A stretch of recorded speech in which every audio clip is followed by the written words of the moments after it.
Assalamualaikum warahmatullahi wabarakatuh. Alhamdulillah wassalatu wassalamu ala asyrafil anbiya'i wal mursalin sayyidina wa maulana Muhammad wa ala alihi wa sahbihi wasallam. Alhamdulillah, hari ini kita masih diberi kesempatan untuk melanjutkan materi SKI meskipun secara daring. Sebelum kita memulai materi, mari kita bersama-sama membaca Ummul Quran. Semoga apa yang kita pelajari akan memberikan manfaat suatu hari nanti. Ala hadiniyah wa ala kulli niyatin shalihah. Al-Fatihah.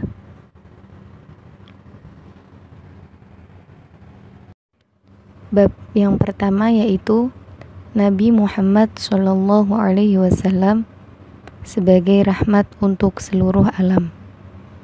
Pada pertemuan yang lalu, kita telah membahas kondisi masyarakat Makkah sebelum Islam.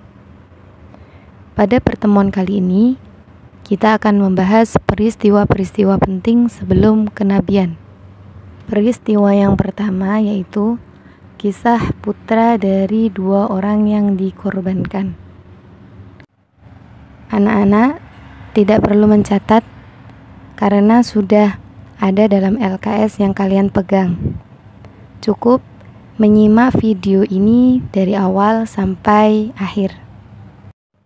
Suku Quraisy ketika itu membanggakan Abdul Muthalib, kakek Rasulullah dengan keturunan dan kekayaannya. Ketika itu, Abdul Muthalib bernadar, seandainya Allah memberinya rezeki 10 anak laki-laki, maka ia akan menyembelih seseorang dari mereka untuk mendekatkan diri kepada Tuhan. Keinginannya pun terpenuhi. Ia dikaruniai 10 orang anak laki-laki, yang salah satunya bernama Abdullah, ayahanda Rasulullah. Namun, tatkala Abdul Muthalib hendak melaksanakan nadarnya, orang-orang menghadangnya untuk mencegahnya agar tidak menjadi tradisi bagi mereka. Setelah itu, mereka bersepakat untuk mengundi nasib dengan anak panah antara Abdullah dan 10 ekor unta sebagai tebusannya. Kemudian mereka menambah jumlah unta ketika anak panah undian berpihak pada Abdullah. Lalu mereka melakukan undian lagi dan anak panah selalu mengenai bagian Abdullah hingga ke-10 kalinya. Sampai akhirnya anak panah tersebut berpihak kepada unta yang telah mencapai 100 ekor. Akhirnya mereka pun menyembelih unta. Abdullah adalah putra Abdul Muthalib yang paling ia cintai, terlebih setelah peristiwa penebusan itu dan setelah dia dewasa dan tampak pada keningnya pancaran-pancaran sinar yang tidak dijumpai pada orang lain. Ketika Abdullah telah beranjak dewasa, ayahandanya memilihkannya seorang gadis dari Bani Zuhrah yang bernama Aminah binti Wahab, lalu menikahkan keduanya. Setelah pernikahan itu, kilatan cahaya yang memancar dari dahinya hilang dan pindah menetap di dalam perut Aminah. Abdullah telah menjalankan tugas dalam mengarungi bahtera kehidupan ini, dan setelah 3 bulan dari kehamilan Aminah, Abdullah keluar kota bersama rombongan dagang ke negeri Syam. Akan tetapi, dalam perjalanan pulang, ia menderita sakit keras hingga ia menetap di Madinah dengan paman-pamannya dari Bani Najjar. Disinilah akhirnya ajal menjemputnya, dan di sini pula ia dikebumikan. Dengan kata lain, Rasulullah sudah menjadi yatim saat beliau masih dalam kandungan. Masa-masa kehamilan telah usai, hingga saatnya hari melahirkan. Namun, Ibu Aminah tidak merasakan sakit yang biasa dirasakan oleh para wanita ketika melahirkan pada umumnya. Menjelang fajar, tepatnya pada hari Senin tanggal 12 Rabiul Awal, tahun 571 Masehi yang bertepatan dengan tahun gajah, Ibu Siti Aminah pun melahirkan putranya, yaitu Nabi Muhammad Shallallahu Alaihi Wasallam. Anak-anak, kenapa kisah ini berjudul putra dari dua orang yang dikorbankan? Karena keturunan silsilah dari Nabi Muhammad bersambung kepada Nabiullah Ibrahim alaihissalam, yang mana Nabi Ibrahim alaihissalam mempunyai anak, yaitu Nabi Ismail. Tentunya kalian sudah tahu kisahnya, yaitu Nabi Ibrahim pernah bermimpi menyembelih Nabi Ismail. Hal serupa hampir dialami oleh Abdullah, yaitu ayahanda Nabi Muhammad yang hampir disembelih. Maka dari itu kisah ini berjudul putra dari dua orang yang dikorbankan. Sekian pembelajaran hari ini, semoga bermanfaat dan barokah. Amin, amin, Allahumma amin. Wassalamualaikum warahmatullahi wabarakatuh.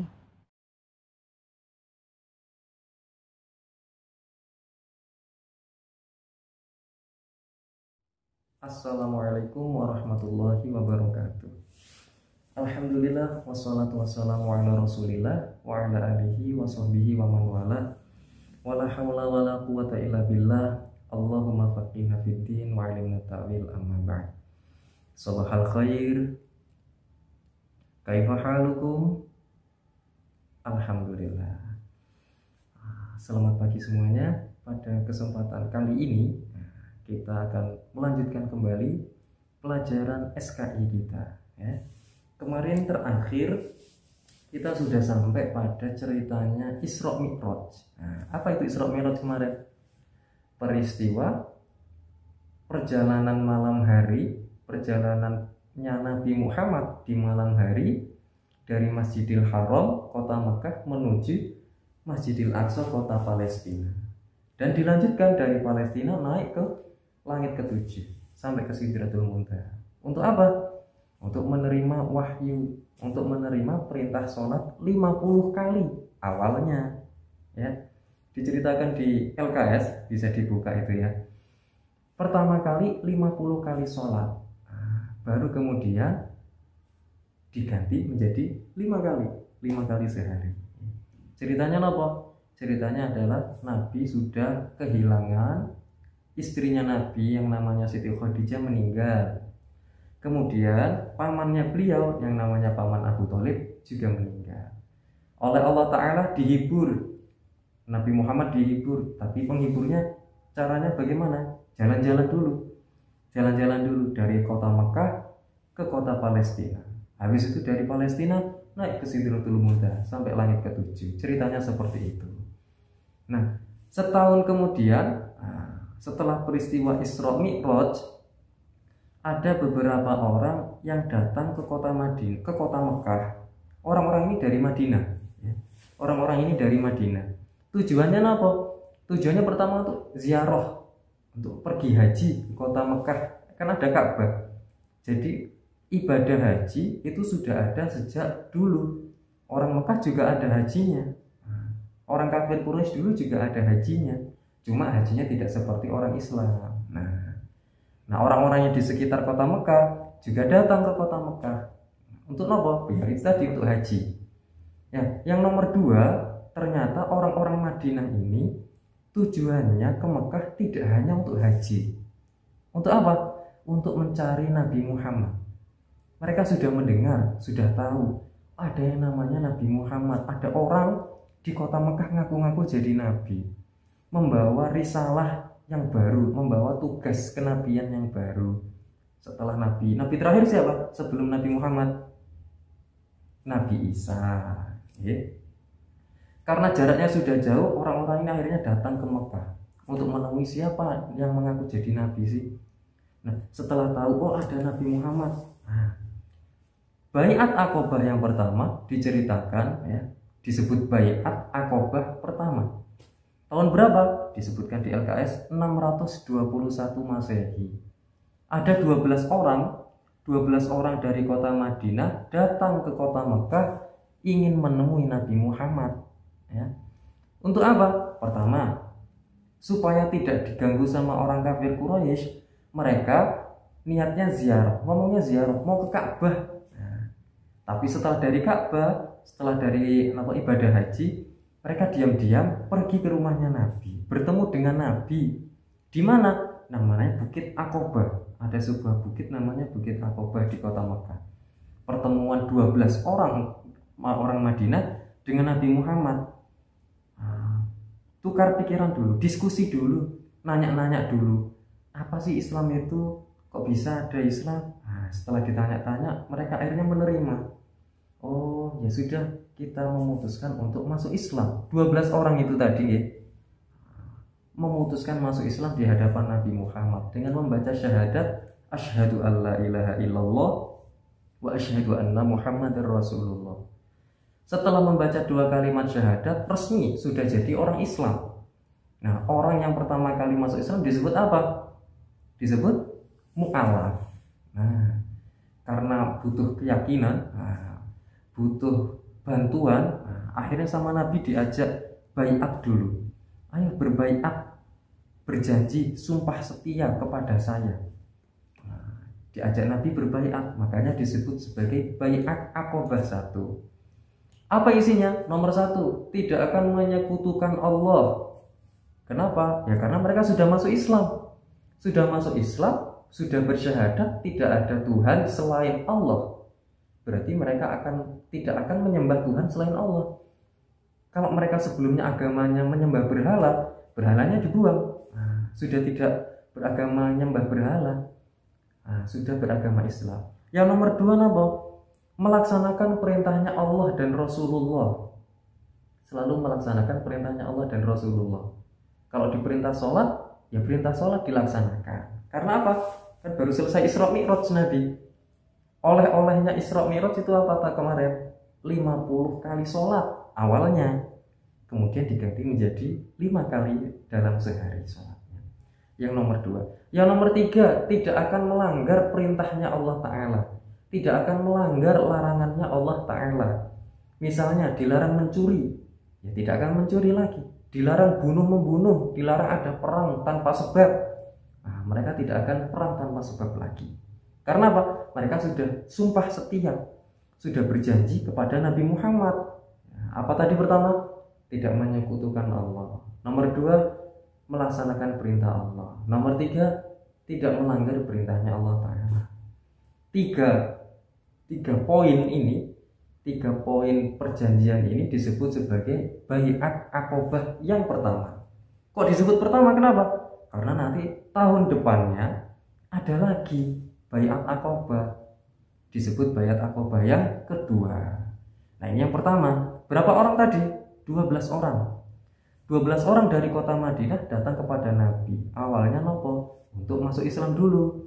Baru kemudian menyatakan sumpah setia akan membela kepada Nabi. Nah, sebelum pulang ke Madinah, mereka sudah ngomong dulu kepada Nabi Muhammad.